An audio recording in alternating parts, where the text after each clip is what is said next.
Oh, quão bom e quão suave é que os irmãos vivam em união.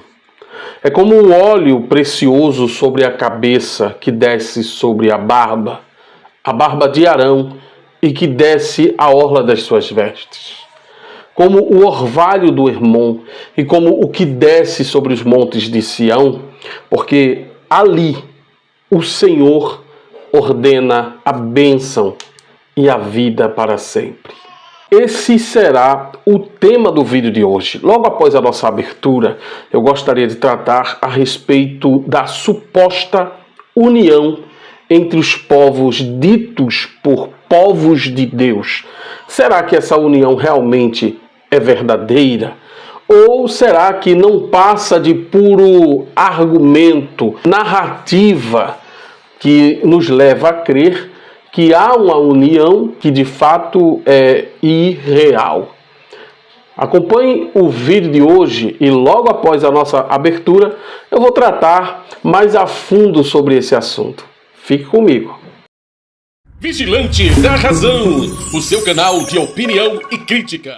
Meus amigos e minhas amigas do canal Vigilante da Razão, muito bom dia, boa tarde, boa noite a todos vocês que estão aí do outro lado assistindo a mais este vídeo do canal. Eu sou Denilson Douglas, o apresentador do canal Vigilante da Razão. E esse canal trata sobre diversos assuntos que dizem respeito à religião, ateísmo, agnosticismo, sempre para deixar você muito bem informado. Tratamos sobre outros assuntos também, como política, filosofia, atualidades. Seja muito bem-vindo, você que está aí do outro lado, que vem dos diversos lugares do Brasil e do mundo. Receba o meu cordial abraço e o meu caloroso aperto de mão. Você, com certeza, é uma pessoa maravilhosa por estar aqui com todos nós. Se você ainda não for inscrito no canal, por favor, se inscreva nesse exato momento, porque essa atitude vai fazer com que o canal se fortaleça cada vez mais e essa mensagem seja levada até os mais diversos lugares do Brasil e do mundo. Isso vai me alegrar muito. Mas se você de repente simpatiza com o nosso conteúdo e quer me ajudar de uma forma mais substancial, por favor, considere tornar-se membro do canal Vigilante da Razão. Nós estamos aqui semanalmente produzindo diversos vídeos, quase que vídeos diários para todos vocês, se a gente for contar com os shorts, né? E sempre é importante que a gente nos dê a mão nessa empreitada, porque particularmente sozinho fica realmente quase que impossível eu prosseguir com essa jornada, estudando, pesquisando, produzindo conteúdo para cada um de vocês, tá bom? Então, se você quiser e puder, com a quantia muito pequena, você pode se tornar um membro do canal e ter vantagens exclusivas para cada um de vocês que se tornar membro. Então, muito obrigado. Vamos direto ao vídeo de hoje. E no vídeo de hoje eu gostaria de tratar sobre o Salmo 133. O que diz o Salmo 133? Ele fala assim: quão bom e quão suave é que os irmãos vivam em união. Diversas vezes nas reuniões das igrejas que eu fiz parte, eu entoava aquele corinho que diz assim: quão bom e quão maravilhoso é que os irmãos vivam em união. Quão bom e quão maravilhoso é que os irmãos vivam em união. Aperte a mão do seu irmão e dê um sorriso para ele. Aperte a mão do seu irmão e cante esta canção. Aleluia, amém. Aí tinha até umas pessoas que emendavam ali algumas frases quase que de improviso para tornar o Salmo 133, o corinho do Salmo 133, ainda mais interessante. Na teoria, esse salmo, que é um salmo de Davi, que era entoado por pessoas que estavam indo ao templo, pessoas que estavam ali ansiosos e ansiosas por levar a sua oferta até o único tabernáculo, na única cidade santa que havia, e para com os sacerdotes que ali estavam ministrando o trabalho de Deus, essas pessoas entoavam esses louvores como forma de prenúncio de tudo aquilo que iria acontecer, de todas as liturgias, todo o cerimonial dentro dos templos ali de Jerusalém. Na verdade, este salmo não se sabe ao certo quando foi escrito. Algumas pessoas dizem que ele teria sido escrito no momento em que Davi teria sido coroado por unanimidade pelas tribos unidas de Israel, ou depois que a revolta de seu filho Absalão foi reprimida e as tribos se apressaram a mostrar sua lealdade a Davi. Esse é um salmo que é visto também como profético, porque refere-se supostamente à reunião das tribos de Israel após o cativeiro babilônico e também a unidade dos cristãos na época dos evangelhos, ou, de repente, a era messiânica, em que todos os povos de todas as tribos se reuniriam e serviriam ao propósito de Deus de reconduzir o ser humano até a presença do único e verdadeiro Deus. O que eu fico muito impressionado com este salmo é que ele fala sobre união. E união é uma coisa que nos dias de hoje a gente não percebe nas igrejas protestantes ou mesmo nas igrejas católicas. A gente não percebe essa união. É como se cada segmento religioso fizesse parte de um determinado partido que defende ideias diametricamente opostas umas das outras. Então não há união, não há comunhão entre esses povos. Mas o que supostamente Jesus Cristo veio trazer a essa terra, quando nós percebemos que os discípulos de Jesus se revezaram aí na liderança de um povo único, que defendia a ideia da comunhão não apenas espiritual, mas também material. No livro de Atos dos Apóstolos, por exemplo, há uma defesa de que os discípulos não consideravam nenhum dos seus bens, mas consideravam comuns todas as coisas. Mais à frente, nós percebemos que com o avanço da igreja fundada ali pelos apóstolos e espalhada pelos 4 cantos daquela comunidade ali distante, outros países, outras regiões, comunidades pagãs, comunidades que eram adeptas de outras crenças. Então o expansionismo cristão permitiu com que as pessoas tivessem verdadeiras filiais das igrejas originalmente fundadas pelos apóstolos. E esse Salmo 133 permite uma ideia de unidade. E muitas pessoas gostam dessa ideia de unidade. É verdade que muitos cristãos, líderes de diversas religiões, historicamente rivais entre si, defendem a ideia de que esse salmo propõe uma unidade entre os povos. Então eu agora posso ter uma igreja presbiteriana que crê na predestinação total dos povos que servem a Deus e as Assembleias de Deus, por exemplo, que defendem a ideia da confissão, do arrependimento e da atitude partindo do pecador ou do suposto pecador, para que haja a manutenção da ideia salvífica de Jesus Cristo. Ou seja, Jesus Cristo fez a obra, mas o ser humano precisa aceitar. Não existe predestinação universal para os crentes da Igreja Assembleia de Deus. E eu estou só dando um exemplo.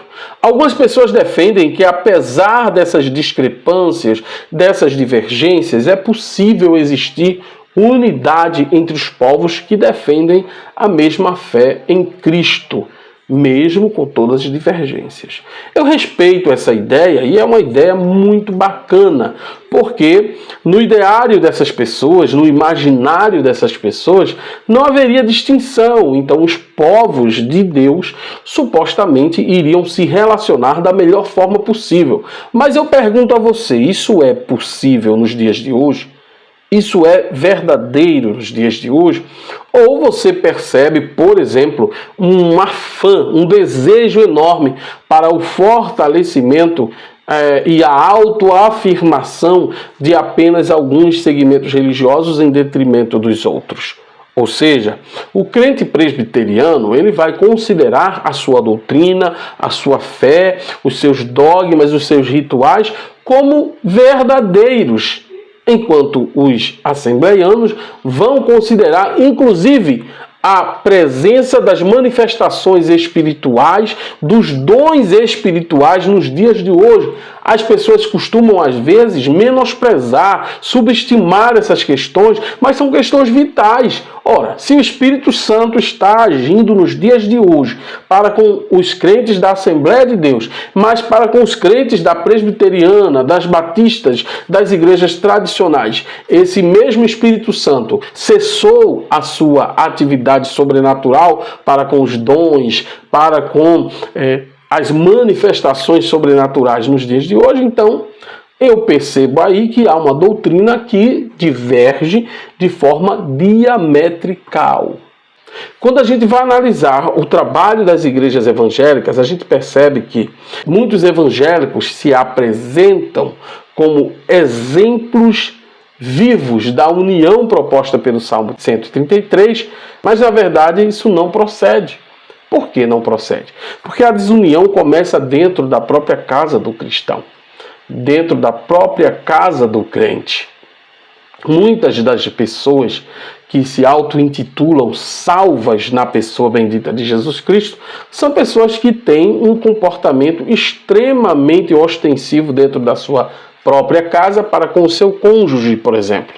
Muitas dessas pessoas não têm união que se comprove com atitudes palpáveis e verificáveis com os seus próprios filhos, com a própria família. Eu quero dizer o seguinte, se o Salmo 133 propõe a união entre os povos, essa união entre os crentes, entre os cristãos, entre os irmãos em Cristo, deveria começar dentro da própria casa do cristão. Você não concorda comigo? Porque não vale a pena você ser muito unido, você ser muito entrosado, você ser muito engajado com os crentes de outras famílias que não são as suas, partindo da ideia de que são todos povos de Deus. Se dentro da sua própria casa você não consegue interagir com a sua própria esposa, você não consegue satisfazer as expectativas de um casamento que foi fundamentado muitas vezes apenas no cumprimento de obrigações sociais. Então, é preciso que a gente abra os nossos olhos para que essa união não seja apenas conversa fiada. E, falando em conversa fiada, eu também percebo que muitos cristãos vivem as suas vidas como se não houvesse amanhã, desfrutando de todos os seus bens, de todos os seus privilégios que conquistaram durante toda a sua vida. Isso é muito salutar e compreensivo, já que nós vivemos numa sociedade extremamente capitalista, onde, seja qual for os nossos bens conquistados, são para o nosso usufruto. Mas no Novo Testamento nós vemos a afirmação de que os discípulos viviam em prol da comunidade cristã. E qual tem sido o seu esforço para ajudar a sua própria comunidade, mesmo aquelas pessoas que têm passado por diversas dificuldades financeiras, dificuldades para assimilar as questões bíblicas? Você tem realmente oferecido ajuda a essas pessoas? Bem, não é da minha conta. Fique você mesmo com a sua própria resposta, ou seja, responda para si mesmo. Mas isso é união. Quando você assume uma questão que não é sua e passa a lutar para resolver os problemas de pessoas que não te diriam respeito, mas te dizem respeito pela fé que você abraça, aí você está fazendo uma coisa muito bacana, uma coisa muito coerente com a fé que você professa. Por quê? O seu personagem preferido, Jesus Cristo, será que ele viveu em função dos seus próprios interesses? Ou ele alimentou multidões, multiplicando pães e peixes, fazendo milagres, maravilhas, prodígios, ressuscitando mortos, curando enfermidades incuráveis, resolvendo problemas que não eram seus? E o próprio Jesus Cristo disse: aprendei de mim que sou manso e humilde. Amai ao próximo como a ti mesmo. Será que você tem amado o seu próximo como a você mesmo? Ou você tem exagerado no amor próprio e fazendo vista grossa para os problemas dos seus irmãos que moram ao seu lado, que são seus vizinhos, que são, inclusive, membros da mesma igreja que você faz parte? Você tem notado que há um imperativo moral para que os irmãos vivam em união? Será que você tem percebido que essa união apenas diz respeito à reunião que se ocorre nos cultos que você frequenta 1 ou 2 vezes por semana? Será que você tem considerado que essa união é a única exigência que Jesus Cristo fez ou faz para cada um de nós? Inclusive, vale lembrar que Jesus Cristo não criou uma igreja enquanto instituição, enquanto organização estruturada em uma sede, em um local de reuniões. Não. Jesus Cristo, ele cuidava em se reunir nos templos, nas sinagogas que já existiam na sua época, mas ele não ordenou que construíssem igrejas, templos suntuosos para abrigar os irmãos e para simular uma suposta comunhão.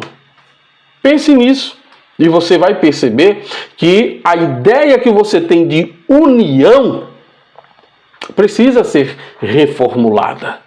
A ideia que você tem de comunhão entre os santos está muito além de reuniões mensais para comer um pedacinho minúsculo de pão e um copinho de café pequeno de vinho, representando o corpo e o sangue de Cristo. Pense nisso, por favor. Faça com que o seu imaginário religioso seja coerente. Porque, por exemplo, nós temos aí em debate, polêmica nacional, o caso da Igreja Batista da Lagoinha, criada pelo pastor Valadão, o pai do André Valadão, da Ana Paula Valadão e de todos os Valadões que você tem notícia. Só que o pastor André Valadão está processando a Igreja Batista Lagoinha de Niterói, no Rio de Janeiro, que foi uma das mais bem-sucedidas filiais da Igreja Batista da Lagoinha, pelo simples fato de que o seu cunhado, casado com sua irmã legítima, não poderia utilizar o nome Batista Lagoinha. Por quê? Porque é marca registrada. Aí você tem uma noção, por exemplo, de que o que importa são os negócios. O que importa é a marca registrada. Se eu, por exemplo, for um pastor, mesmo que autoproclamado, e criar aqui na minha região uma igreja chamada Igreja Evangélica Assembleia de Deus do Pernambuco, fatalmente eu serei processado porque essa é uma marca registrada aqui na minha região. E muitas pessoas têm nessa marca empresarial uma exclusividade da bênção do próprio Deus, como se Deus só operasse a partir do culto, da instrução, da doutrina, da liturgia ministrada nessa igreja. Pasmem os senhores, mas há pessoas que atrelam o trabalhar de Deus a uma placa religiosa. Ah, meu amigo, aí o ateu aqui está errado por abrir os olhos das pessoas de que isso está errado. Mesmo partindo do princípio de que a Bíblia seria um livro coerente, confiável, verossímil, isso está errado. Até porque Jesus Cristo não criou uma placa religiosa, uma placa denominacional. Mas você acha que foi Jesus quem criou. Quando eu era pequeno, no meu primeiro contato com a Igreja Evangélica Assembleia de Deus, aqui em Pernambuco, eu ouvi do meu antigo presbítero local a seguinte expressão, que a igreja fundada no cenáculo, que está lá registrado no livro de Atos, já nos primeiros capítulos, teria sido a Igreja Evangélica Assembleia de Deus. Veja só. E mais à frente, eu ouvi um irmão nosso, da época que eu estava lá, no sistema religioso, falar que Jesus Cristo, quando voltar, iria buscar igrejas fiéis, igrejas como a Assembleia de Deus. Jesus Cristo iria buscar apenas a Assembleia de Deus. Olha só, que absurdo.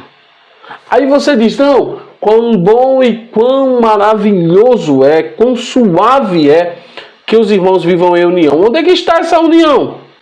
Se a cada dia as igrejas aumentam em número de membros e mesmo assim são cães gulosos, insaciáveis, que não querem dividir o espaço com seu ninguém. Aqui na minha cidade, por exemplo, há casos em que igrejas pequenas elas se estabelecem em bairros já explorados pela fé e pelo sistema religioso de outras denominações, e são igrejas que você não tem adesão alguma. E quando surge um convite, olha fulano, vem cá fazer uma visita na minha igreja. Não posso. Não posso porque o meu pastor não permite. O meu pastor simplesmente não permite que eu visite outras denominações. Outros redis, porque administrativamente falando, é claro, todos os recursos não passam pelos muros da denominação, ficam dentro da denominação para o bolso do líder daquela denominação. Então, meu amigo, minha amiga, se você acha que a união entre os povos é real, porque nas épocas de eleição, por exemplo, os crentes elegem os seus próprios candidatos, mesmo que a Igreja Universal tenha o seu candidato, inclusive a Igreja Universal tem até um partido político, né? Mas enfim, a Igreja X elege o seu candidato, a Igreja Y elege o seu candidato, e você acha que isso tudo vai beneficiar o reino de Deus? Primeiro, que não existe Deus algum que zele por cada um de nós. Segundo, que essa grande ascensão de políticos religiosos visa única e exclusivamente fortalecer sistemas já estabelecidos há um bom tempo atrás. Isso não tem nada a ver com o fortalecimento do reino de Deus, porque o reino de Deus, no meu entendimento, não pode ser confundido com o reino dos homens, não. Sabe? Quando Jesus Cristo ele foi indagado sobre o reino de Deus, ele disse que o reino de Deus não é o reino terreno. Ele disse que o reino dele não era daqui. E por que os verdadeiros supostos representantes de Cristo precisam abraçar essa ideia como se eles tivessem passagem obrigatória pelo reino terreno para poder influenciar e beneficiar o reino de Deus? Tudo isso que eu estou falando pode não fazer sentido algum para você, e eu respeito o que você pensa, eu respeito a sua opinião, posso também não concordar com você, mas o que eu tenho a dizer é o seguinte: a união entre os povos só tem um objetivo: fortalecer individualmente cada denominação, ou a coletividade que será beneficiada por conta de um padrão estabelecido a partir de uma observância de um cenário que favoreça tanto fulano quanto cicrano, tanto a igreja A quanto a igreja B, C, D e por aí se vai. Não existe de maneira alguma aquele desejo íntimo de que os irmãos vivam em união, comungam da mesma fé e desfrutem dos mesmos benefícios de Deus, porque eles fazem o mesmo trabalho, eles se esforçam da mesma forma, certo? Eles se esforçam na mesma medida. Abra seus olhos. Nem tudo que se prega nas igrejas você deve inculcar na sua mente como verdadeiro. Há muitos interesses envolvidos. Não seja massa de manobra para ser ninguém, tá bom? Esse foi o vídeo de hoje e quero avisar a você que não esqueça de visitar a nossa lojinha na internet. O link para a lojinha está aí no rodapé deste vídeo e você tem a possibilidade de adquirir uma linda caneca. Também quero avisar aos membros e inscritos do canal que no dia 25 já está mais perto do que longe. Iremos fazer sorteio de brindes para comemorar o aniversário desse seu humilde criador de conteúdo. Você que de repente indicou algum membro, algum inscrito para fazer parte aqui do canal, preencha o formulário que está na descrição desse vídeo ou peça para o seu inscrito preencher. Ele vai mencionar o seu nome, ele vai colocar o seu endereço de correspondência e ele pode ganhar valiosos brindes, tá bom? Forte abraço, até mais, pessoal.